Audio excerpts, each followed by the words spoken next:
मी येथे नाशिकमध्ये छाननी दरम्यान मतमोजणीच्या मतपत्रिकांपैकी 3 मतपत्रिका या जास्तीच्या आढळलेल्या आहेत।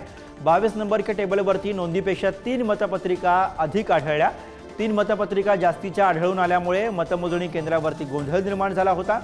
ठाकरेंच्या शिवसेनेच्या आक्षेपानंतर 22 नंबरच्या टेबलवरील सर्वच मतपत्रिका या बाजूला ठेवण्यात आल्या। येवला आणि निफाडच्याही बूथमध्ये 1 मतपत्रिका अधिकची आढळलेली होती।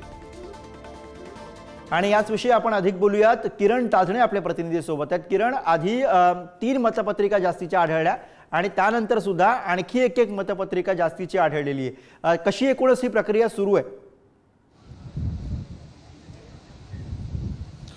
गुरु, खरं म्हणजे अद्यापपर्यंत जवळपास 90 मतदान केंद्रावर जे मतदान झालं होतं त्याचे टेबल सध्याच्या घडीला जर बघितले तर 30 ने ही सगळी छाननी केली जाते। सध्या दुसऱ्या क्रमांकाची छाननी सुरू आहे।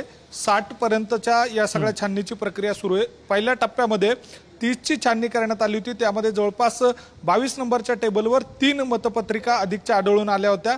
आता दुसऱ्या टप्प्यातील ज्या वेळेला छाननी केली जाते त्यामध्ये येवला आणि निफाड या 2 बूथवर एक उत्पत्रिका अधिकची आढळून आलेली आहे। आतापर्यंत 5 मतपत्रिका अधिकच्या आढळून आलेल्या आहेत। त्यामुळे ज्या ज्या टेबलवर अशा स्वरूपाचं बूथनिहाय छाननी केली जाते त्यामध्ये जिथं मतपत्रिका अधिकची आढळून येते त्या ठिकाणच्या मतमोजणीला काही अंशी ब्रेक दिला जातोय। मात्र इतर जी मतमोजणीची प्रक्रिया आहे, छाननीची प्रक्रिया आहे ती सुरू आहे।